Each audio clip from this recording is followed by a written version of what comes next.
Modi Putin की वो तस्वीरें, वो खबर, वो इनसाइड डिटेल आ गई जो आज ट्रंप, मुनीर और राहुल को सोने नहीं देंगी।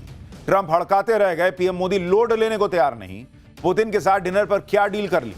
मोदी पुतिन की ऐसी दोस्ती, पहली बार पीएम मोदी ने किसी को घर पर डिनर के लिए सब बुलाया, क्या क्या खिलाया, क्योंकि सबको नहीं बुलाते हैं, बहुत रेयरली बुलाते हैं पीएम मोदी। आज इसके बारे में आपको बताऊंगा। देखिए, रूस के राष्ट्रपति व्लादिमीर पुतिन के भारत दौरे ने दुनिया में धमाका कर रखा है बॉस। पुतिन ऐसा नहीं कि पहली बार भारत आ रहे हैं, मोदी ऐसा नहीं है कि पुतिन से पहली बार मिल रहे हैं, लेकिन जिन परिस्थितियों में मिल रहे हैं और जिस खुले तौर पर मिल रहे हैं वो अपने आप में ऐतिहासिक। मोदी पुतिन की आज की मुलाकात दुनिया में बहुतों को आज रात सोने नहीं देगी। भाई, वैसे तो मोदी पुतिन अक्सर वैश्विक मंचों पर द्विपक्षीय दौरे पर मिलते रहे, लेकिन इस बार की मुलाकात क्यों खास है आपको समझना चाहिए, क्योंकि अमेरिका और यूरोप इस वक्त पुतिन के पीछे पड़े हुए हैं। पुतिन की दोस्ती छुड़वाने के लिए, उन पर आर्थिक दबाव बनाने के लिए नरेंद्र मोदी के पीछे पड़ गए कि तेल ना खरीदिए, तेल ना खरीदिए। लेकिन ना तो पुतिन ने लोड लिया, ना नरेंद्र मोदी लोड लेने वालों में से। और इसीलिए आप देखिए कि उधर ट्रंप जो है वो माहौल बनाते रह गए, मोदी खुला खेल रहे हैं बॉस। भाई, जिस पुतिन के लिए लोग कह रहे हैं कि भाई इसकी वजह से मासूम मर रहे हैं, रूस में नहीं मर रहे हैं, लेकिन माहौल बनाया जा रहा है इकोसिस्टम से कि पुतिन की वजह से मासूम लोग मर रहे हैं, जबकि मर दोनों साइड रहे हैं। और यही माहौल बना के प्रेशर बनाया गया भारत पे कि भाई पुतिन से ना मिलो। नरेंद्र मोदी ने ढेले भर का लोड नहीं लिया। आप देखिए, नरेंद्र मोदी ने रेड कारपेट बिछा दिया, खुद लेने चले गए एयरपोर्ट। इस दोस्ती की ऐसी धाकड़ तस्वीरें दुनिया को आज दिखाई गई हैं कि ट्रंप से लेकर यूरोप और उधर मुनीर, चाइना, अपने यहां राहुल गांधी, ये लोग ढंग से आज सो नहीं पाएंगे। आज आपको बताऊंगा कि जो पुतिन किसी और की कार में बैठते नहीं, सिर्फ अपनी कार में बैठते हैं, वो कैसे भारत आकर पीएम मोदी की कार में बैठ गए। भाई, आपको यह भी बताऊंगा कि क्यों पीएम मोदी पुतिन को एयरपोर्ट से सीधे अपने घर पीएम आवास लेकर चले गए, जैसा कि सारे विदेशी नेताओं के साथ नहीं करते हैं वो। आपको यह भी बताऊंगा कि क्यों पीएम आवास में पुतिन के लिए डिनर रखा गया, जबकि आमतौर पर विदेशी नेता के सम्मान में डिनर राष्ट्रपति भवन में होते हैं। हर नेता को पीएम मोदी घर पर डिनर नहीं कराते। पीएम मोदी ने किसी विदेशी नेता को अपने घर पर डिनर के लिए बुलाया तो क्या क्या खिलाया, वहां क्या बात हुई डिनर टेबल पर, मोदी पुतिन की कौन सी डील फाइनल हुई है जो ट्रंप मुनीर का तेल निकाल देगी। इधर मोदी और पुतिन मिल रहे हैं, उधर राहुल गांधी ने क्या नया हंगामा खड़ा कर दिया है, सब दिखाऊंगा। लेकिन पहले इन ऐतिहासिक तस्वीरों और इस खबर की एक झलक देखिए।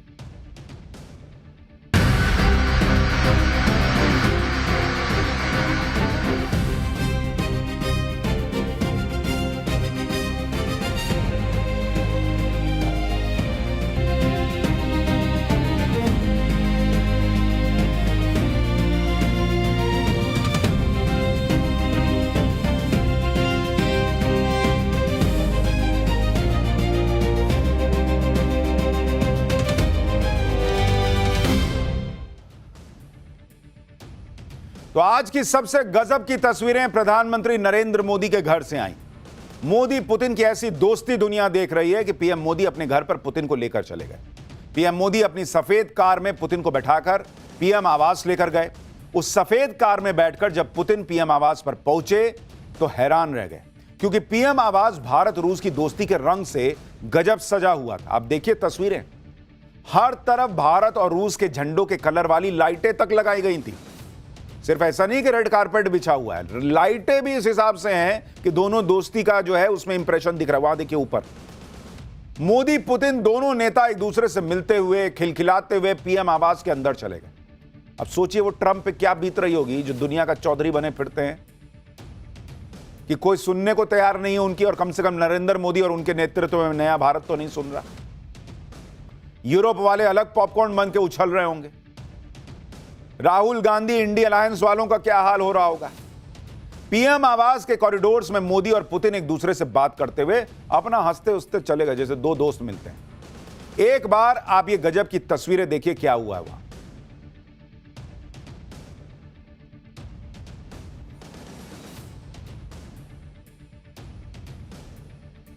देखिए, यह भी बहुत बड़ी बात है कि पीएम आवास में ही पुतिन के सम्मान में डिनर रखा गया। आमतौर पर विदेशी नेताओं के लिए राष्ट्रपति भवन या हैदराबाद हाउस में डिनर या लंच रखा जाता है, लेकिन पीएम मोदी कभी कभी ही उस परंपरा को तोड़ते हैं और आज उस परंपरा को तोड़ते हुए पुतिन के लिए अपने आवास पर खास डिनर रखा गया। कल राष्ट्रपति भवन में है स्टेट डिनर, लेकिन आज पीएम मोदी अपने दोस्त को लेकर घर चल गए। क्या हो यार, थोड़ा घर में बैठेंगे, बात करेंगे। आप ये देखिए कि ये कितना बड़ा मैसेज है भाई। जिस पुतिन को पूरी दुनिया विलेन बताने पे लगी हुई है, जिस पुतिन को पानी पी कर अमेरिका यूरोप कोसते रहते हैं, जिस पुतिन को वॉर क्रिमिनल तक अमेरिका और यूरोप वाले बताते हैं, उनके लिए मोदी ने अमेरिका और यूरोप का लोड न लेते हुए अपने घर में पुतिन को बुला के खाना खिला रहे हैं। तो जो राहुल गांधी कहते हैं कि नरेंद्र मोदी जो हैं वो डरते हैं, ये डरने का संकेत है। जिस आदमी से फोन पे बात करने में दुनिया के नेता सोचते हैं कि ट्रंप क्या सोचेगा, यूरोप क्या सोचेगा, वहां नरेंद्र मोदी उनको लेकर घरे चले गए। आओ बैठो, खाया जाएगा, साथ में खाएंगे। ये दोनों, पेट में दर्द होगा ट्रंप के। भारत और रूस के रिश्ते को तोड़ने में दुनिया लगी थी, उतना पीएम मोदी इस रिश्ते को मजबूत करने में लगे हुए हैं। जैसे आज पीएम मोदी ने पुतिन के लिए डिनर होस्ट किया, ठीक वैसे ही रूस के राष्ट्रपति पुतिन ने पिछले साल पीएम मोदी के लिए किया था। ये दोनों तस्वीरें देखिए।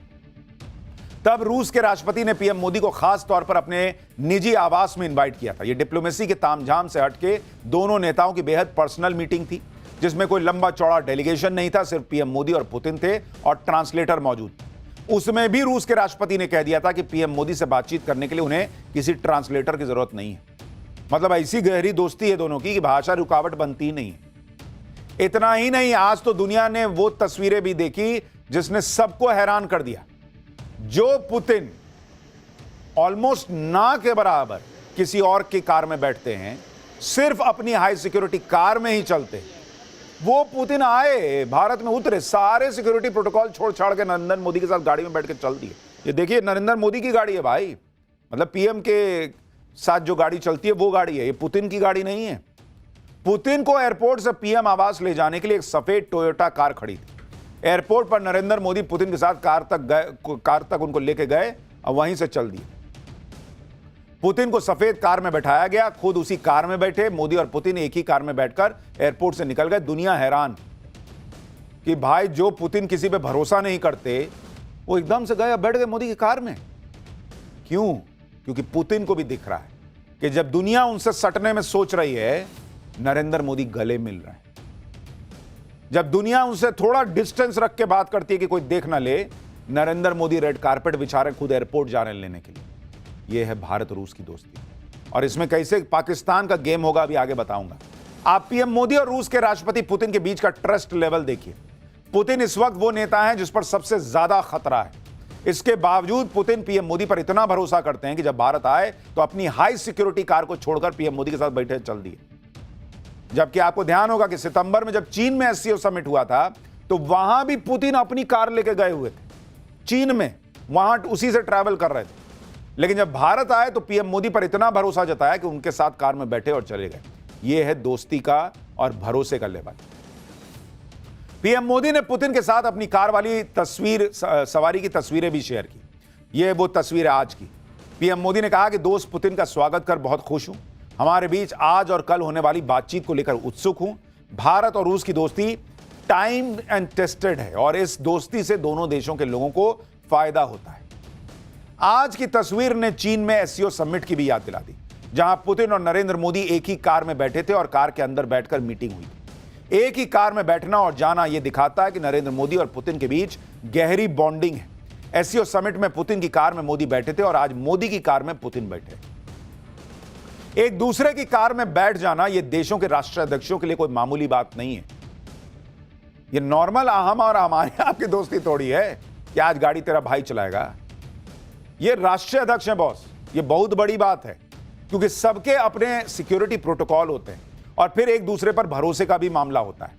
लेकिन अगर मोदी पुतिन की कार में बैठ जाते हैं और पुतिन अपनी सिक्योरिटी वाली कार छोड़कर मोदी की कार में बैठ जाते हैं, तो इस बात को भी समझिए कि दोस्ती का यह भरोसा ऐसे नहीं बन जाता। इसके लिए एफर्ट्स लगते हैं। आप देखिए, जब इस साल पुतिन ट्रंप से अलास्का में मिले थे, तो ट्रंप ने पुतिन का स्वागत कैसे किया था, यह तस्वीरें आपको याद दिलाता हूं। पुतिन के स्वागत में वो बॉम्बर जेट खड़े कर दिए थे ट्रंप ने। ट्रंप तब पुतिन को अपनी ताकत दिखा रहे थे और दूसरी तरफ पीएम मोदी ने कैसे स्वागत किया? रेड कारपेट बिछा के। पुतिन को नहीं दिख रहा है कि ट्रंप जो है वो झूठे माहौल बना रहे हैं और उन्होंने लोड लेना बंद कर दिया ट्रंप का, और यहां नरेंद्र मोदी रेड कारपेट बिछा रहे हैं, स्वागत हो रहा है। तो भाई उस आदमी पर भरोसा आदमी करेगा ही। आप ये भी बड़ा मैसेज देखिए कि नरेंद्र मोदी सारे प्रोटोकॉल तोड़कर पुतिन को रिसीव करने एयरपोर्ट गए। पुतिन दिल्ली एयरपोर्ट पर जैसे ही अपने प्लेन से उतरे, सामने स्वागत करने के लिए पीएम मोदी खुद खड़े थे। पीएम मोदी ने पुतिन को गले लगाया, रेड कारपेट बिछाया। वहां पर जो तस्वीरें थी, उनका स्वागत जिस तरीके से हुआ, वो ट्रंप और यूरोप की बोलती बंद करने वाली तस्वीरें। कहां तो ट्रंप मोदी और पुतिन की दोस्ती को तोड़ने में लगे थे, यहां आप देखिए कि कुछ भी उनके हिसाब से नहीं हो रहा और क्लियर कर दिया गया है कि यह दोस्ती नहीं टूटेगी। रूस ने कहा है कि एयरक्राफ्ट के रैंप के पास पुतिन का स्वागत करने का पीएम मोदी का फैसला अप्रत्याशित था और रशियन साइड को इसके बारे में पहले से सूचना नहीं दी गई थी। यानी नरेंद्र मोदी ने दुनिया को और पुतिन को भी सरप्राइज दिया। किसी को पता नहीं था कि मोदी पहुंचने वाले वहां स्वागत करने के लिए, पहुंच गए। पुतिन का प्लेन शाम को करीब 7:10 पर दिल्ली एयरपोर्ट पर लैंड हुआ। पुतिन का स्वागत करके पीएम मोदी ने उन्हें वहां मौजूद अधिकारियों से मिलवाया। भारत और रूस दोनों ही देशों के अधिकारी वहां खड़े थे। पुतिन ने सबसे परिचय लिया, उनसे हाथ वगैरह मिलाया। पालम एयरपोर्ट पर पुतिन का स्वागत पारंपरिक अंदाज में भी हुआ। इंडियन क्लासिकल डांसर्स ने पुतिन के लिए स्वागत नृत्य किया। इस स्वागत से पुतिन काफी खुश दिखाई दिए। पीएम मोदी और पुतिन ने ताली बजाकर हौसला भी बढ़ाया और उसके बाद कार की तरफ बढ़ गए। आप इसे भी देखिए कि नरेंद्र मोदी करीब आधे घंटे पहले एयरपोर्ट चले गए थे। तब पुतिन का प्लेन दिल्ली एयरपोर्ट पर लैंड भी नहीं हुआ था। नरेंद्र मोदी कार में बैठकर एयरपोर्ट पहुंचे और वहां पुतिन का इंतजार कर रहे थे कार में बैठ के। अमूमन ऐसा होता है कि मोदी पहुंचे, उधर से गेस्ट उतरा और दोनों मिल लिए। वो भी मोदी हर बार, पीएम मोदी हर बार थोड़ी एयरपोर्ट जाते हैं, लेकिन पुतिन के स्वागत के लिए आधे घंटे पहले पहुंचे। आप इस पर्सनल बॉन्डिंग को आज की तस्वीरों से समझिए। पीएम मोदी का खुद एयरपोर्ट जाकर रिसीव करना, गले लगाना, पुतिन का कल्चरल वेलकम, फिर सेम कार में एयरपोर्ट से निकलना, ये तस्वीरें ट्रंप को भी मैसेज है कि अगर तुम्हारा दिमाग जो है वो ठीक ना चल रहा हो, तुम्हारा हिसाब ठीक ना बैठ रहा हो और कल उठ के मन करे कि भारत पर 50 नहीं 75% टैरिफ लगाते हैं, तो लगा दो, हमको फर्क नहीं पड़ता। हमको फर्क नहीं पड़ता, ये मोदी ने क्लियर कर दिया। जिनपिंग को टेंशन में डाल रही होंगी ये तस्वीरें, मुनीर के होश उड़ा रही होंगी, राहुल गांधी का मुझे पता नहीं। ये तस्वीरें पश्चिमी देशों को तमाचा भी हैं। पश्चिमी देश चाहते हैं कि भारत उनके हिसाब से चले, रूस से उतने ही रिश्ते रखे जितना पश्चिमी देश चाहे। पश्चिमी देश चाहते हैं कि भारत रूस की आलोचना करे। पश्चिमी देश चाहते हैं कि भारत रूस के खिलाफ बातें करे। यूरोप और अमेरिका चाहते हैं कि भारत रूस से दूरी बना ले। लेकिन पीएम मोदी ने साफ साफ मैसेज दे दिया कि हम किससे दूरी बनाएंगे, हम किसके करीब जाएंगे, ये तुम थोड़े बताओगे यार। भारत किसी के प्रेशर में दोस्ती थोड़ी करेगा। ये वो यूपीए के जमाने का भारत थोड़ी है कि 26-11 हो गया और अमेरिका के विदेश मंत्री ने आके कह दिया कि ना पाकिस्तान से पे एक्शन मत कीजिए, मान गए। ये नया भारत है भाई। तुम हो गया अमेरिका अपने घर में, हम नहीं सुनते तुम्हारी। ये किसी का लोड लेने वाला भारत नहीं है। पीएम मोदी और पुतिन की ये दोस्ती आज की नहीं है। ये दोस्ती तब की भी है जब से नरेंद्र मोदी प्रधानमंत्री बने, लेकिन ये दोस्ती उससे भी पुरानी है। ये दोस्ती करीब 25 साल पुरानी है। ये तस्वीरें आप देखिए। साल 2001 में जब तत्कालीन पीएम अटल बिहारी वाजपेयी रूस के दौरे पर गए थे, तब नरेंद्र मोदी उनके साथ गए थे। नरेंद्र मोदी तब गुजरात के मुख्यमंत्री थे। इन तस्वीरों में अटल बिहारी वाजपेयी, पुतिन और मोदी तीनों नजर आ रहे हैं। पुतिन के लिए भारत दौरा कितना इंपॉर्टेंट है, इसे आप इस बात से समझ सकते हैं कि इस साल पुतिन अमेरिका, चीन, तजाकिस्तान और किर्गिस्तान गए। अमेरिका को छोड़कर बाकी जगह वो किसी समिट में शामिल होने के लिए गए थे। अमेरिका वो शांति वार्ता के लिए गए थे, जबकि इस साल पुतिन द्विपक्षीय दौरे के लिए सिर्फ और सिर्फ भारत आए। पुतिन करीब 27 घंटे भारत के दौरे पर है। राष्ट्रपति पुतिन का कल क्या कार्यक्रम रहने वाला है, पहले आपको वो बता देता हूं। कल यानी 5 दिसंबर को सुबह 9 बजे राष्ट्रपति भवन में पुतिन का औपचारिक स्वागत होगा। उन्हें गार्ड ऑफ ऑनर दिया जाएगा। इसके बाद सुबह 10 बजे पुतिन राजघाट पहुंचकर महात्मा गांधी को श्रद्धांजलि देंगे। 11 बजे पीएम मोदी और पुतिन के बीच हैदराबाद हाउस में 23वीं भारत रूस शिखर बैठक होगी। इस बैठक में defence, energy, trade, technology, space और स्ट्रैटेजिक पार्टनरशिप जैसे सेक्टर्स में डील पर मुहर लगने की उम्मीद है। शिखर सम्मेलन के बाद पीएम मोदी और राष्ट्रपति पुतिन ज्वाइंट स्टेटमेंट भी जारी करेंगे। इस बीच पुतिन भारत के भारत में रूस के स्टेट ब्रॉडकास्टर के नए न्यूज चैनल को भी लॉन्च करेंगे। शाम 4 बजे दोनों नेता भारत रूस बिजनेस फोरम को भी संबोधित करेंगे। इसी दिन शाम 7 बजे राष्ट्रपति द्रौपदी मुर्मू ने राष्ट्रपति पुतिन के सम्मान में स्टेट डिनर रखा है। करीब 9 बजे रूस के राष्ट्रपति पुतिन अपना दौरा खत्म करके रवाना हो जाएंगे। देखिए, पुतिन ऐसे वक्त में भारत आए हैं जब भारत और रूस की दोस्ती का सबसे बड़ा इम्तिहान चल रहा है। यानी पूरी दुनिया एक तरफ और यह दोस्ती एक तरफ। जब बड़े बड़े देश इस दोस्ती को तोड़ने में लगे हैं, कोई टैरिफ लगा रहा है, कोई प्रतिबंध लगा रहा है, कोई डर दिखा रहा है, कोई दबाव डाल रहा है, कोई एजेंडा चला रहा है, मतलब इस दोस्ती में दरार डालने की हर संभव कोशिश हो रही है, उस वक्त यह मुलाकात हो रही है और खुले में हो रही है। कोई ये तनाव नहीं दिख रहा कि भाई ये देखेगा तो वो सोचेगा और वो बोलेगा तो ये होगा। ये दोनों नेता टच से मस नहीं हो रहे। जैसे पीएम मोदी पर अमेरिका और पश्चिमी देशों का प्रेशर है, वैसे ही पुतिन से दोस्ती ना बढ़ाएं ना होस्ट करने का, वैसे ही पुतिन भी प्रेशर में। एक तरफ वो युद्ध में फंसे हैं, ट्रंप चाहते हैं कि पुतिन डील कर लें, दूसरी तरफ चीन भी मोदी पुतिन की गहरी दोस्ती से बहुत ज्यादा कंफर्टेबल नहीं।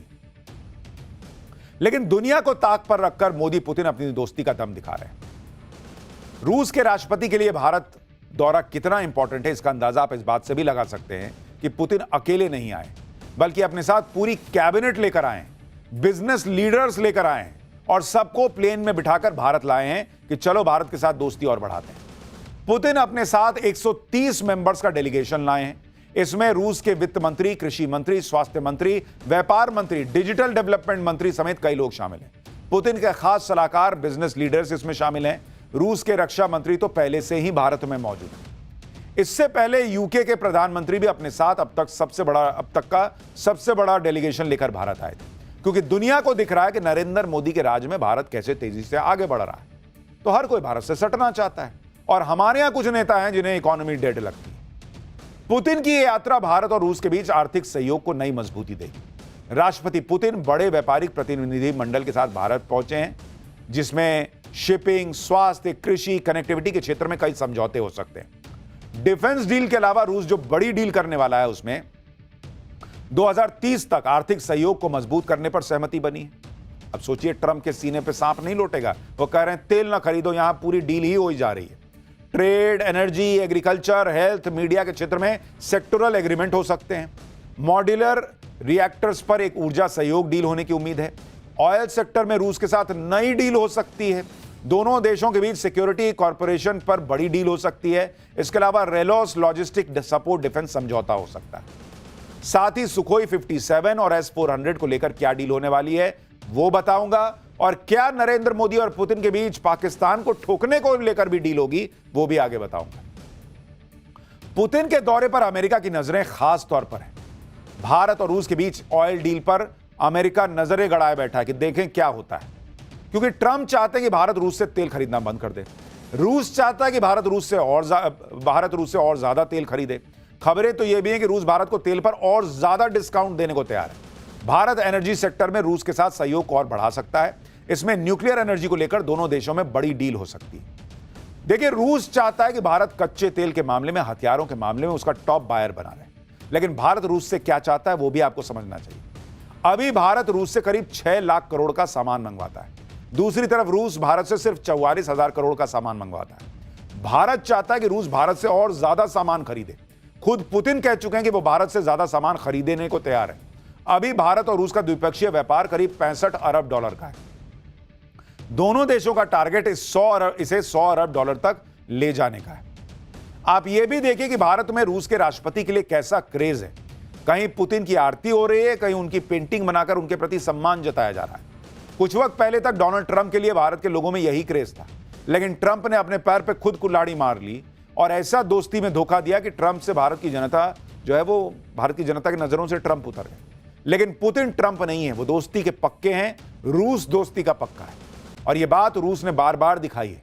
भारत और रूस की दोस्ती की दुनिया में मिसालें दी जाती हैं, लेकिन जहां पुतिन के भारत दौरे को लेकर लोगों के अंदर इतना उत्साह है, वहीं विपक्ष का अलग रोना चल रहा है। कांग्रेस ने आरोप लगाया कि पीएम मोदी विदेशी राष्ट्राध्यक्षों से कांग्रेस नेताओं की मुलाकात नहीं करवाते। नेता विपक्ष राहुल गांधी ने कहा कि पीएम मोदी परंपरा का पालन नहीं कर रहे हैं। सुनिए राहुल प्रियंका क्या कह रहे हैं, फिर आगे की बात बताता हूं। नॉर्मली ट्रेडिशन होता है कि एलओपी के साथ जो भी बाहर से आते हैं उनकी मीटिंग होती है। ये वाजपेयी जी के टाइम होता था, मनमोहन सिंह जी के टाइम होता था। ये ट्रेडिशन रहा है। बट आजकल क्या होता है कि जो फॉरेन डिग्नेटरीज आते हैं या जब मैं कहीं बाहर जाता हूँ तो सरकार उनको सजेस्ट करती है कि एलओपी से नहीं मिलना चाहिए। तो ये इनकी पॉलिसी है, ये हर बार करते हैं। जब मैं बाहर जाता हूँ ये करते हैं, जब लोग यहाँ आते हैं मैं करता हूँ। हमें मैसेज मिलता है कि हमें बताया गया है कि सरकार हमसे कहती है कि आपसे नहीं मिलना है। Thank you. हिंदुस्तान को हम भी रिप्रेजेंट करते हैं। हाँ, सिर्फ सरकार नहीं रिप्रेजेंट करती है, तो इनसिक्योरिटी है। बहुत अजीब बात है। ये प्रोटोकॉल होता है कोई भी विजिटिंग डिग्नेटरी एलओपी से मिलते हैं और रिक्वेस्ट करते हैं तो मिलते हैं। तो इस प्रोटोकॉल का रिवर्सल मतलब इस सरकार की जो जनरल जो जितनी भी नीतियां हैं वो इसी आधार पर है। वो सब खुद घेरना चाहते हैं, कोई और आवाज़ को उठने ही नहीं देना चाहते, किसी और का कुछ पक्ष सुनना ही नहीं चाहते और जो प्रोटोकॉल्स हैं उनको भी तोड़ रहे हैं। तो एक लोकतंत्र का प्रोटोकॉल होता है, उसको निभाना चाहिए। भगवान जाने किस बात का प्रोटोकॉल होता है नहीं होता है वो तो आगे बताऊंगा, लेकिन सबसे बड़ा सवाल तो ये है कि राहुल गांधी चाहते हैं कि एलओपी के तौर पर उनको मिलने दिया जाए, लेकिन क्या वो एलओपी की भूमिका निभाते हैं?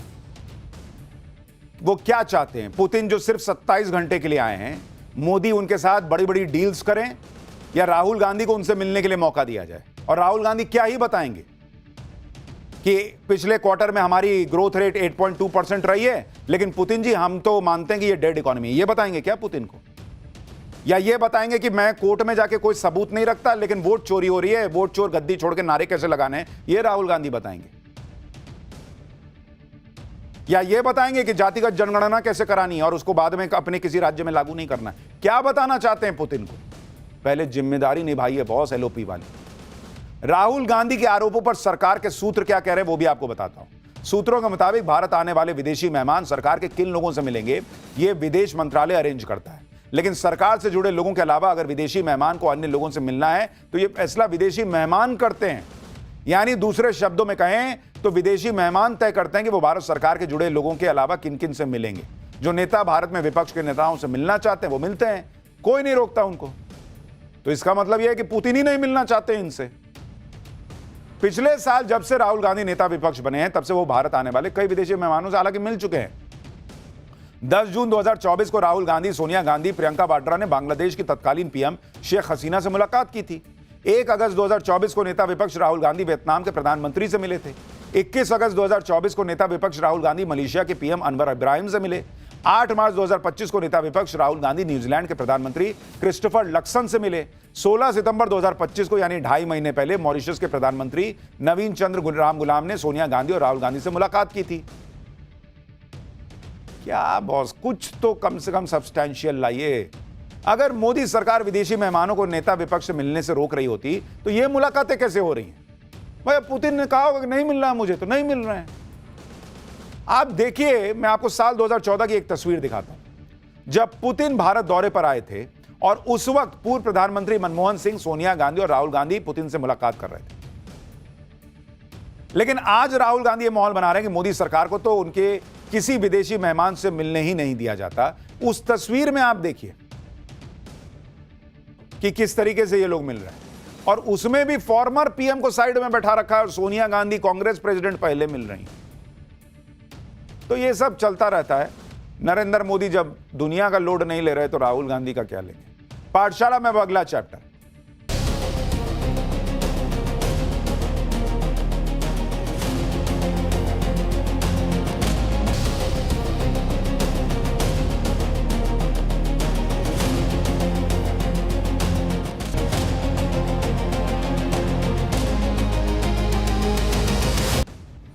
मोदी पुतिन की कौन सी डील फाइनल हो गई जो ट्रंप मुनीर का तेल निकाल देगी?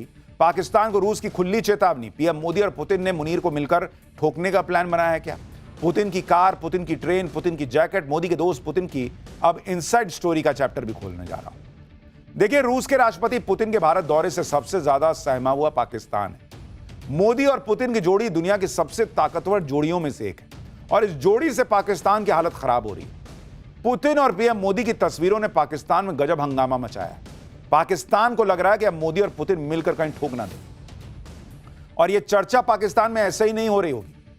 देखिए, पीएम मोदी पहले से पाकिस्तान को लेकर सख्त हैं।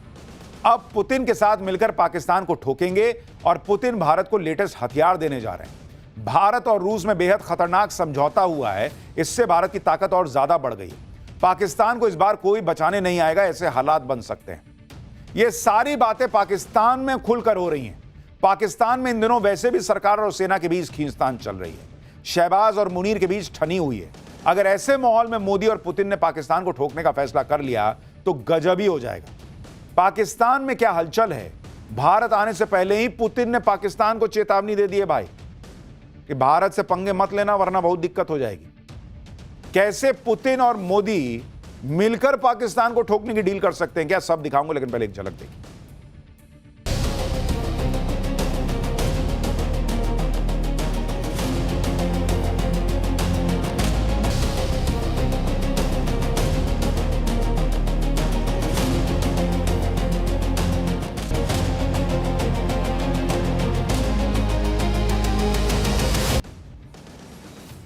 पाकिस्तान में जो डर का माहौल है उसकी वजह वो धमकी है जो रूस ने पाकिस्तान को दे दी है।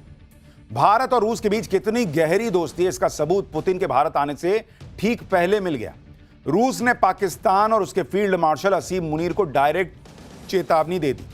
पुतिन के प्रवक्ता दिमित्री पेस्कोव ने कहा है कि अगर पाकिस्तान की सेना प्रमुख असीम मुनीर ने कोई गलत कदम उठाया तो उन्हें उसके नतीजे समझने पर मजबूर किया जाएगा। पेस्कोव ने कहा कि असीम मुनीर क्या करते हैं और क्या नहीं करते हैं यह पाकिस्तान का अंदरूनी मामला है, लेकिन अगर वो कुछ गलत करने की कोशिश करते हैं तो हम उनको मजबूर करेंगे कि वो जो सोच रहे हैं वो गलत है, समझें। यानी रूस ने पुतिन के भारत में लैंड करने के पहले असीम मुनीर को कहा है कि औकात में रहो, नहीं तो औकात में ला दिए जाओगे। पाकिस्तान को लेकर रूस ने इससे पहले कभी इतने कड़े शब्दों का इस्तेमाल नहीं किया। पुतिन के प्रवक्ता ने जो कहा उसे भारत के हितों से जोड़कर देखा जा रहा है और इसी वजह से पाकिस्तान में हंगामा मच गया है। क्या यह चेतावनी ये बताती है कि मोदी और पुतिन पाकिस्तान को मिलकर ऑपरेशन सिंदूर पार्ट 2 में ठोकने की तैयारी कर रहे हैं? पुतिन के भारत दौरे से पाकिस्तान की हालत खराब है। यह पीएम मोदी और पुतिन की दोस्ती का कमाल है। बिना भारत के कुछ कहे ही रूस ने पाकिस्तान को हड़का दिया है। और इतना ही नहीं, भारत और रूस के बीच ऐसा समझौता हुआ जो मुनीर और शहबाज के होश उड़ा देगा। रूस की संसद ने भारत के साथ reciprocal exchange of logistic support यानी रेलोस समझौते को मंजूरी दे दी। रेलोस के तहत दोनों देशों के सैन्य जहाज, विमान और सैन्य टुकड़ियां एक दूसरे के एयरबेस, बंदरगाहों और लॉजिस्टिक सुविधाओं को इस्तेमाल कर सकेंगी। भारत और रूस के 5 वॉरशिप, 10 मिलिट्री एयरक्राफ्ट और 30,000 सैनिक कभी भी दोनों देशों में 5 साल के लिए तैनात किए जा सकते हैं। यानी आर्कटिक से लेकर सेंट्रल एशिया तक भारत को महत्वपूर्ण सामरिक बढ़त हासिल हो गई है। अब खास बात यह है कि भारत ने अमेरिका के साथ भी logistic exchange memorandum of agreement यानी लेमोआ एग्रीमेंट साइन किया हुआ है। यानी भारत बिना किसी कैंप में शामिल हुए अपनी स्वतंत्र नीतियों के हिसाब से काम कर रहा है। दूसरी बड़ी बात यह है कि भाई भारत के अपने युद्धपोत जो है वो पाकिस्तान को जब चाहे रगड़ के रख दें। अगर रूस के युद्धपोत भी खड़े हो गए तो बॉस पाकिस्तान के लिए बहुत हालत खराब हो जाएगी। और यह मैं ऐसे ही नहीं कह रहा हूं, रूस और भारत के बीच रेलोस डील से पाकिस्तान इसीलिए डरा हुआ है। इसको आसानी से समझिए, क्योंकि आप देखिए एक वक्त वो भी था जब साल 1971 में हुए भारत पाकिस्तान युद्ध के दौरान अमेरिका ने भारत को रोकने के लिए अपना nuclear powered aircraft carrier USS Enterprise Bengal की खाड़ी की तरफ भेज दिया था। अमेरिका नहीं चाहता था कि भारत की सेनाएं पूर्वी पाकिस्तान, जो कि इस वॉर के बाद बांग्लादेश बना, वहां तक पहुंच पाए। यही नहीं, तत्कालीन अमेरिकी राष्ट्रपति निक्सन ने अपनी सेना को भारतीय बेस पर अटैक की छूट दी थी। उस वक्त भी रूस ने भारत की मदद के लिए ऐसी चाल चली जिससे अमेरिका को पाकिस्तान की मदद करे बिना भागना पड़ा। एक तरफ रूस ने भारत को अमेरिका के वॉरशिप की पूरी जानकारी दे दी, जिसके बाद भारत ने अमेरिका को यह वार्निंग दी कि भारत के वॉलंटियर फाइटर पायलट अमेरिकी एयरक्राफ्ट कैरियर पर आत्मघाती हमला करने के लिए तैयार है। वहीं दूसरी तरफ रूस ने अपनी न्यूक्लियर पावर्ड सबमरीन को पानी की ऊपरी सतह पर लाने के लिए कहा ताकि अमेरिकी सैटेलाइट उसकी तस्वीर खींच सके, जिसके लिए रूस की नेवी ने अपनी क्रूज मिसाइलों से लैस पनडुब्बी को बंगाल की खाड़ी के पास समंदर की ऊपरी सतह पर पहुंचाया। इसके बाद वही हुआ जो रूस चाहता था। अमेरिकी सैटेलाइट ने रूसी पनडुब्बी की तस्वीरें ली। सैटेलाइट तस्वीरों में अपने वॉरशिप के पास रूस की सबमरीन को देखते ही अमेरिका के होश उड़ गए और अमेरिका का वॉरशिप रास्ता बदलकर बंगाल की खाड़ी से निकल गया। अब तो भारत और रूस के बीच रेलोस डील हो रही है और मुनीर यह जान चुका है कि इस डील के बाद तो जरूरत पड़ने पर रूस के वॉरशिप, सबमरीन या फाइटर जेट सीधे भारत के बंदरगाहों और एयरबेस तक पहुंच जाएंगे। कई लोग कहते हैं कि ऑपरेशन सिंदूर पार्ट 2 अभी तक शुरू नहीं हुआ। क्या यही प्लानिंग है? क्योंकि देखिए, नरेंद्र मोदी को यह पता है कि उधर पाकिस्तान की मदद पीछे पीछे से चाइना कर रहा था। भारत अकेला लड़ रहा था पाकिस्तान से 1-on-1, वहां पीछे से चाइना और तुर्की लगे हुए थे। अब अगर यह रेलॉस डील हो जाती है और चीन, रशिया के युद्धपोत, उनके सैनिक, उनके विमान खड़े होते हैं, तो अमेरिका को भी मैसेज जाएगा, भारत पाकिस्तान को ठोक रहा है, सोचना मत, मुनीर तुम्हारे तलवे चाटने आता है लेकिन बचाने की सोचना मत, रशिया यहां खड़ा है साथ में। और उधर चीन को भी मैसेज जाएगा। तो क्या यह दूर की प्लानिंग थी? यह तो वक्त बताएगा। खैर, पुतिन के भारत दौरे से मुनीर और शहबाज इसलिए भी खौफ में है क्योंकि पुतिन के इस दौरे में भारत और रूस के बीच जिन डिफेंस डील की चर्चा है वो हो गई, तो ऑपरेशन सिंदूर की तरह इस बार मुनीर और शहबाज को बंकर में छुपने का भी मौका नहीं मिलेगा। दरअसल पुतिन के इस दौरे में भारत और रूस के बीच 5 बड़ी डिफेंस डील होने की उम्मीद है।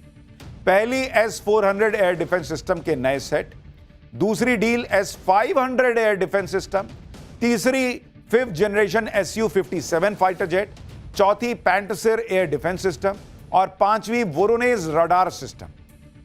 ऑपरेशन सिंदूर में रूस से जिस S-400 एयर डिफेंस सिस्टम ने पाकिस्तान को घुटने टेकने के लिए मजबूर कर दिया था, अब पुतिन ने अपने दोस्त मोदी को उस S-400 एयर डिफेंस सिस्टम का और भी एडवांस वर्जन देने का ऑफर दे दिया है।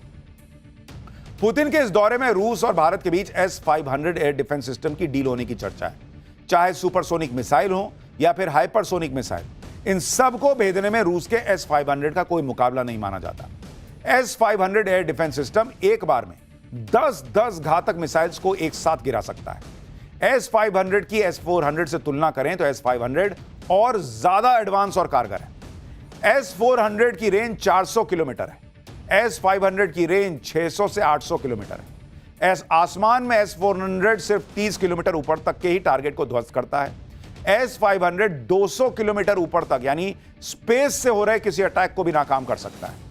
S-500 का रिस्पॉन्स टाइम भी S-400 की तुलना में बहुत बेहतर है। S-400 का रिस्पॉन्स टाइम 9 से 10 सेकंड है, जबकि S-500 का रिस्पॉन्स टाइम 3 से 4 सेकंड, यानी हर 3 सेकंड में अपनी तरफ आने वाले हर अटैक को S-500 मारकर गिरा देता है। इसलिए S-500 को किसी भी वॉर का गेम चेंजर कहा जा रहा है और रूस कह रहा है कि दुनिया में पहला S-500 हम भारत को देने को तैयार हैं।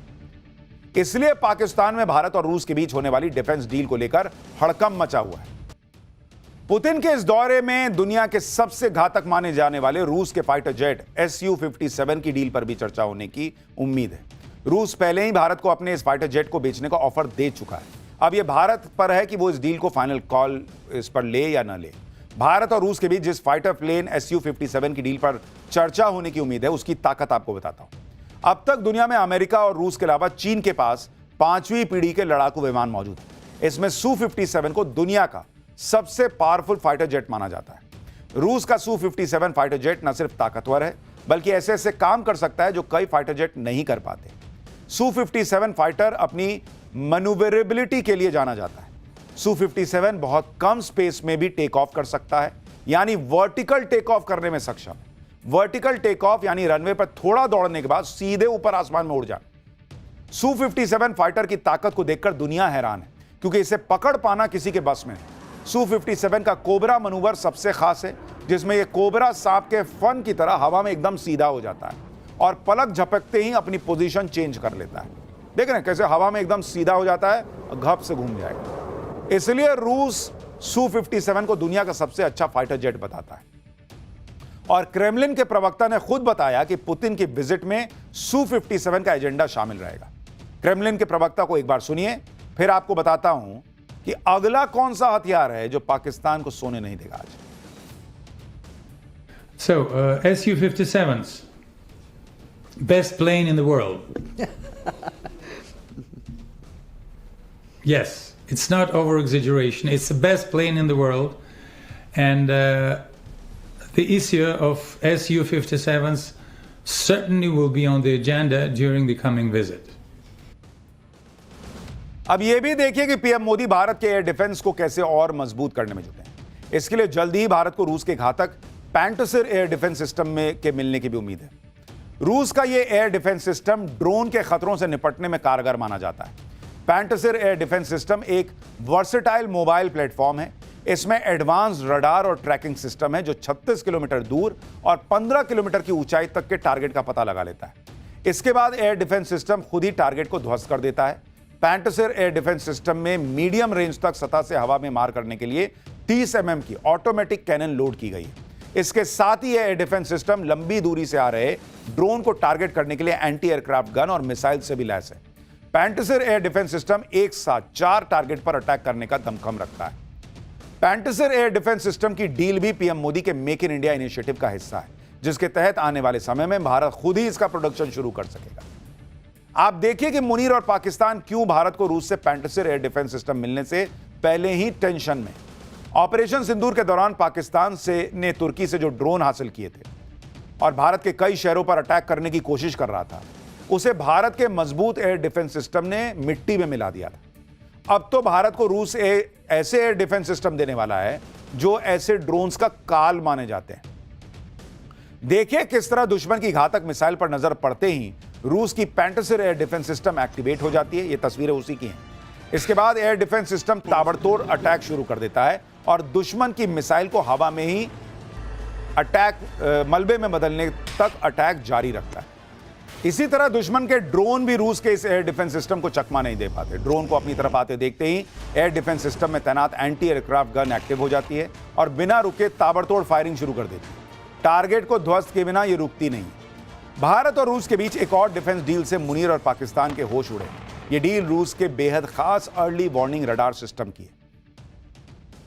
इस रडार को भी S-400 बनाने वाली कंपनी अल्माज एंटे ने बनाया है और रडार सिस्टम का नाम वोरोनेज रडार सिस्टम है, जिसे भारत के लिए भारत की सीमाओं की सुरक्षा के लिए ग्रेट वॉल कहा जा रहा है, क्योंकि यह रूस का रडार सिस्टम धरती से 8000 किलोमीटर से अधिक ऊंचाई और 6000 किलोमीटर से अधिक दूरी से आ रही बैलिस्टिक मिसाइल और इंटरकॉन्टिनेंटल बैलिस्टिक मिसाइल को ट्रैक कर लेते हैं।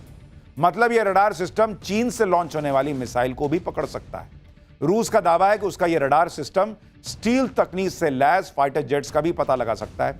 रूस का वोरोनेज रडार सिस्टम एक साथ 500 से अधिक फ्लाइंग ऑब्जेक्ट्स की निगरानी कर सकता है और स्पेस में पृथ्वी के पास मौजूद ऑब्जेक्ट्स को भी ट्रैक करने का दम रखता है।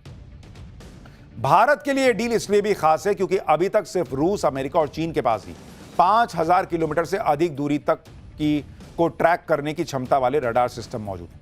टेक्नोलॉजी ट्रांसफर की शर्त पर होने वाली इस डील के तहत फ्यूचर में भारत खुद भी इस रडार सिस्टम का प्रोडक्शन कर पाएगा। भारत और रूस के बीच होने वाली डिफेंस डील्स में से पाकिस्तान में ऑपरेशन सिंदूर पार्ट 2 की चर्चा शुरू हो गई है। एक बार सुनिए वो लोग क्या बोल रहे हैं, फिर आपको बताता हूं कि भारत को तो मोदी मजबूत कर ही रहे हैं, लेकिन उनके दोस्त पुतिन और उनकी क्यों इतनी बनती है, पुतिन कितने मजबूत हैं, उसके बारे में बताऊंगा। रूस के राष्ट्रपति पुतिन को दुनिया का धाकड़ नेता माना जाता है। पुतिन 73 साल के हैं, लेकिन फिटनेस के मामले में वो किसी जेनजी से कम नहीं। ऐसा कोई काम नहीं जो पुतिन नहीं कर सकते। ये तस्वीरें पुतिन की हैं। पुतिन जूडो में ब्लैक बेल्ट हैं। पुतिन जब बहुत कम उम्र के थे तभी जूडो की प्रैक्टिस करते थे। पुतिन आज भी रिंग में किसी को भी मात दे सकते हैं। पुतिन ने 11 साल की उम्र में ही जूडो और 12 साल की उम्र में सैम्बो यानी रशियन मार्शल आर्ट की ट्रेनिंग लेनी शुरू कर दी। उन्हें साल 2000 में जापानी जूडो एसोसिएशन की तरफ से प्रतियोगिता में सम्मानित किया जा चुका है। फिट रहने के लिए पुतिन घुड़सवारी भी करते हैं। उनके घुड़सवारी करने की कई तस्वीरें वायरल हो चुकी हैं। ये वो तस्वीरें हैं जो पुतिन के धाकड़ अंदाज को दिखाती है। पुतिन फिट रहने के लिए जिम जाते हैं, सुबह जल्दी उठकर वेट ट्रेनिंग जरूर करते हैं। पुतिन की फिटनेस का राज उनकी स्विमिंग में भी छिपा है। स्विमिंग उनकी फिटनेस का जरूरी हिस्सा है। रूसी राष्ट्रपति को आइस हॉकी का भी काफी ज्यादा शौक है। साल 2019 में आइस हॉकी खेलते हुए पुतिन ने 8 गोल दागे थे। तो भाई वर्सेटाइल आदमी है, फिटनेस पे भी काम करते हैं, हॉकी भी खेल लेते हैं, जूडो कराटे भी जानते हैं। पुतिन वो नेता हैं जो हर एडवेंचर कर चुके हैं। वो शिकार करते हैं, आइस हॉकी खेलते हैं, पैराग्लाइडिंग करनी हो या रेसिंग कार चलानी हो, ऐसा कोई काम नहीं है जो पुतिन नहीं कर पाए। फिटनेस के साथ साथ पुतिन अपनी डाइट पर भी बहुत ध्यान देते हैं। अलग अलग मीडिया रिपोर्ट्स के मुताबिक पुतिन पनीर ऑमलेट, मछली और दलिया खाते हैं। दूसरे लोग मुर्गी के अंडे खाते हैं। पुतिन को बटेर के अंडे पसंद है, वो फलों का जूस पीते हैं। पुतिन को टमाटर, खीरा और सलाद पत्ता आदि पसंद है। सुबह वो दलिया, पनीर और शहद लेते हैं। अब पता नहीं वहां अभी डिनर में क्या खा रहे होंगे, वो थोड़ी देर में खबर आएगी तो बताऊंगा आपको। लेकिन पूरा एकदम फिटनेस पे ध्यान रहता है उनका।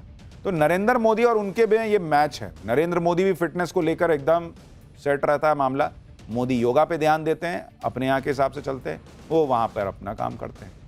ऐसी फिटनेस और डाइट के दम पर पुतिन अमर होने की भी चाह रखते हैं। दावा है कि पुतिन ने अपने वैज्ञानिकों को बुढ़ापा रोकने वाली दवा बनाने का ऑर्डर दिया हुआ है। इसी साल सितंबर में चीन के राष्ट्रपति से निजी बातचीत में पुतिन जिनपिंग से अमर होने की बात कर रहे थे। पुतिन ने भरोसे के साथ कहा था कि टेक्नोलॉजी में तरक्की के साथ इंसानी अंगों को ट्रांसप्लांट किया जा सकता है। यह किसी को लंबे समय तक जवान रख सकता है और शायद अमर भी कर सकता है। पुतिन आर्मी बैकग्राउंड से, वो रूस की इंटेलिजेंस सर्विस में 16 साल काम कर चुके हैं, इसलिए पुतिन हथियार चलाने में भी माहिर है। पिस्टल हो या राइफल या AK-47, पुतिन हर हथियार चलाने में माहिर है। पुतिन के हथियार चलाने की तस्वीरें कई बार वायरल हो चुकी हैं। पुतिन की इस तरह की तस्वीरें उनके दुश्मनों पर एक मनोवैज्ञानिक प्रेशर भी बनाती हैं। पुतिन के बारे में एक चौंकाने वाला फैक्ट और है कि पुतिन फोन का इस्तेमाल नहीं करते, मोबाइल का इस्तेमाल नहीं करते। रूसी समाचार एजेंसी तास के से बात करते हुए पुतिन ने खुद इस बात की पुष्टि की थी, जिसमें उन्होंने बताया था कि वो खुद भी स्मार्टफोन का इस्तेमाल नहीं करते हैं। पुतिन को अगर किसी से बात करनी होती है तो उनके सामने एक आधिकारिक फोन लाइन होती है। पुतिन वक्त की कमी के चलते मोबाइल का इस्तेमाल नहीं करते, लेकिन इसका एक सच यह भी है कि सुरक्षा के लिहाज से भी पुतिन फोन का इस्तेमाल नहीं करते। और कल ही मैंने आपको बताया था कि इसलिए पुतिन का फोन बूथ साथ साथ चलता है। अगर पुतिन की दौलत की बात करें तो सबसे पहले उनके रहस्यमयी महल का जिक्र आता है। 1,90,000 वर्ग फुट में फैला यह महल काला सागर के किनारे बना है। कहा जाता है कि इस हवेली के नीचे एक 16 मंजिला बंकर है जो बेहद सुरक्षित है और यहां तक पहुंचना किसी के बस की बात नहीं। 168 एकड़ में फैले इस आलीशान महल की दीवारें ग्रीक देवताओं की मूर्तियों से सजी हैं। महल में एक विशाल इंडोर स्विमिंग पूल है जहां पुतिन आराम करना पसंद करते हैं।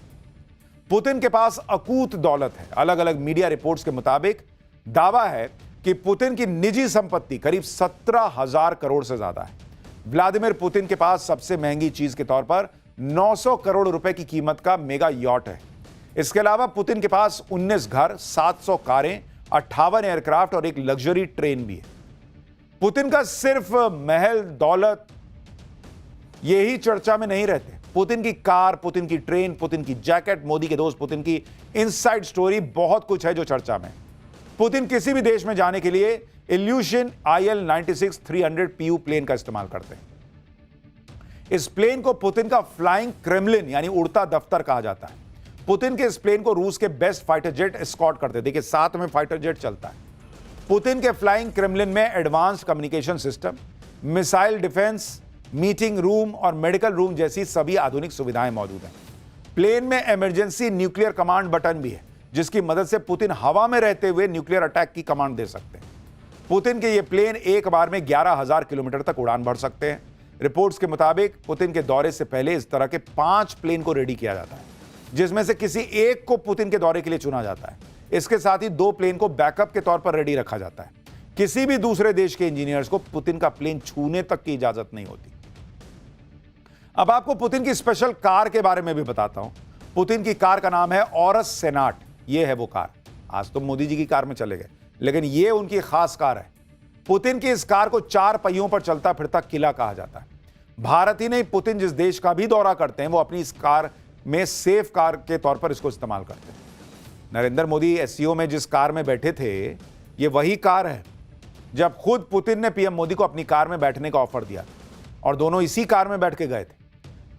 पुतिन की सिक्योरिटी का लेवल आप देखिए। उनकी इस कार के पूरे सेफ्टी फीचर्स अब तक दुनिया के सामने नहीं आ पाए।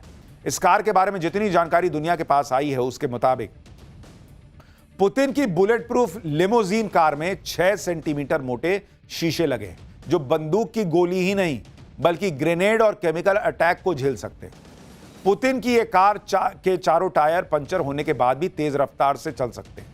कार का निचला हिस्सा ब्लास्ट प्रूफ है, यानी सड़क पर रखे बम या लैंडमाइन के धमाके से भी अंदर बैठा व्यक्ति सुरक्षित रहता है। कार के अंदर होने वाली बातचीत पूरी तरह सिक्योर रहती है, उसे कोई हैक नहीं कर सकता। पुतिन की यह कार एक चलते फिरते कमांड सेंटर की तरह है, जिसमें सारे जरूरी कंट्रोल और कम्युनिकेशन सुविधाएं मौजूद हैं। रूसी राष्ट्रपति पुतिन खास ऑपरेशंस में जाने के लिए स्पेशल प्लेन के साथ साथ एक स्पेशल ट्रेन का भी इस्तेमाल करते हैं। 22 डिब्बों वाली इस ट्रेन को घोस्ट ट्रेन ऑफ पुतिन यानी पुतिन की भूतिया ट्रेन कहा जाता है। बाहर से बिल्कुल साधारण रूसी रेलगाड़ी जैसी दिखती है, लेकिन अंदर से पूरी तरह 5 स्टार होटल है भाई ये ट्रेन। इसमें जिम है, मसाज रूम है, रेस्टोरेंट है, मीटिंग रूम है, सैटेलाइट कम्युनिकेशन सेंटर है और मेडिकल सुविधा है। तो कहने को ट्रेन है, लेकिन अंदर 5 स्टार होटल चल रहा है। ये ट्रेन पूरी तरह बुलेट प्रूफ है और आर्म्ड है। इसका कम्युनिकेशन पूरी तरह जैम प्रूफ और इंक्रिप्टेड होता है, यानी इस ट्रेन से गया हुआ सिग्नल या मैसेज कोई पकड़ ही नहीं सकता, डिकोड नहीं कर सकता। इस ट्रेन में एंटी एयरक्राफ्ट डिफेंस सिस्टम भी लगा हुआ है। तो यह है हाल बॉस पुतिन की सुरक्षा का। और इसीलिए सोचिए कि जो आदमी इतनी सुरक्षा में चलता हो, इतना ध्यान रखती हो उसकी सुरक्षा एजेंसियां, वो आया और नरेंद्र मोदी के साथ गाड़ी में बैठ के चला गया। यह है विश्वास का लेवल, यह है दोनों की दोस्ती का लेवल। और इसीलिए दोनों के बीच क्या डील हो रही है आगे बताऊंगा जैसे जैसे खबर आएगी। लेकिन फिलहाल जब ट्रेन और प्लेन की बात हो रही है तो हम प्लेन की बात करेंगे। पाठशाला में अगला चैप्टर। कुछ दिन पहले जीपीएस स्पूफिंग हुई, अब 1000 से ज्यादा फ्लाइट कैंसिल। भारत के एयरपोर्ट्स पर हंगामा क्यों मचा है? एयरपोर्ट पर फंसे हजारों यात्री इंडिगो की धड़ाधड़ फ्लाइट कैंसिल हो रही है। चल क्या रहा अब इसके बारे में आपको बताता हूं। इंडिगो एयरलाइंस की फ्लाइट्स कैंसिल होने का सिलसिला आज भी नहीं थमा। देश भर में आज इंडिगो की 400 से ज्यादा फ्लाइट्स रद्द हो गई, जिसके बाद जगह जगह एयरपोर्ट पर यात्रियों ने बवाल काट दिया। देश भर के एयरपोर्ट पर आज ऐसा हंगामा हुआ जो पहले कभी नहीं देखा गया। दिल्ली, मुंबई, कोलकाता, लखनऊ, पटना, जयपुर, अहमदाबाद, गुवाहाटी सभी एयरपोर्ट पर पैसेंजर्स की भीड़ लगी हुई थी। किसी को पता नहीं चल रहा था कि उनकी फ्लाइट कैंसिल क्यों हो गई। बार बार फ्लाइट्स का टाइम बदलने की वजह से लोगों की परेशानी अलग बढ़ गई। लोगों का गुस्सा 7वें आसमान पर था, क्योंकि ज्यादातर लोगों ने तो टिकट भी इतने महंगे दाम पर लिए थे जैसे विदेश घूमने जा रहे हैं। आज पूरे दिन इंडिगो के कर्मचारी पैसेंजर्स के साथ जूझते रहे। कई जगह तो इंडिगो के अधिकारियों से झड़प होते होते बची। इस बीच इंडिगो एयरलाइंस अपने पैसेंजर्स से माफी मांग रहा है। इंडिगो ने फ्लाइट्स कैंसिल होने के लिए खराब मौसम की बात कही, सिस्टम में गड़बड़ी और क्रू मेंबर की कमी का हवाला दिया। लेकिन डीजीसीए ने इंडिगो की एक नहीं सुनी और डिटेल रिपोर्ट मांग ली। इंडिगो की फ्लाइट में हो रहे डिले और कैंसिलेशन की असल वजह नई flight duty time limit policy की प्लानिंग में हुई देरी को बताया जा रहा है। Directorate general of civil aviation ने जनवरी 2024 में ही एफडीटीएल के संशोधित नियम जारी किए थे। डीजीसीए तो इस पॉलिसी को जून 2024 में ही लागू करना चाहता था, लेकिन एयरलाइंस के विरोध के बाद इसे 2 चरणों में लागू किया गया। पहले चरण में 1 जुलाई को पॉलिसी के 15 नियम लागू हुए और अब दूसरे चरण में 1 नवंबर को 7 बचे हुए नियम लागू हुए। आरोप है कि पर्याप्त समय मिलने के बावजूद इंडिगो ने अपनी तैयारी पूरी नहीं की। एयरलाइंस को अपने क्रू रोस्टर कम से कम 15 दिन पहले फाइनल करने होते हैं। इसी के आधार पर पायलट्स की ड्यूटी, आराम का समय और उड़ान शेड्यूल सेट किया जाता है। लेकिन इंडिगो ने रोस्टर एडजस्टमेंट में देरी कर दी और डीजीसीए से भी किसी तरह की रियायत नहीं मिली। इंडिगो की फ्लाइट्स कैंसिल होने में एयरलाइंस की गलती हो सकती है, लेकिन पिछले कुछ दिनों में 800 के करीब फ्लाइट्स जीपीएस स्पूफिंग की वजह से भी प्रभावित हुई। देश के 7 बड़े एयरपोर्ट, जिसमें दिल्ली, मुंबई, कोलकाता, अमृतसर, हैदराबाद, बेंगलुरु और चेन्नई एयरपोर्ट शामिल हैं, यहां पर हाल ही में जीपीएस स्पूफिंग और इंटरफेरेंस की घटनाएं सामने आई थी। ये ऐसे मामले हैं जिनमें किसी विमान के नेविगेशन सिस्टम को गलत या फर्जी सिग्नल भेजकर गुमराह करने की कोशिश की जाती है। जीपीएस स्पूफिंग का यह मामला जितना तकनीकी है उतना ही खतरनाक भी है, क्योंकि उड़ान के दौरान नेविगेशन की छोटी सी गड़बड़ी भी बड़ा खतरा पैदा कर सकती है और प्लेन क्रैश हो सकता है। भाई आपको रनवे की जगह खेत दिख रहा है, खेत की जगह रनवे दिख रहा है, तो क्या ही होगा।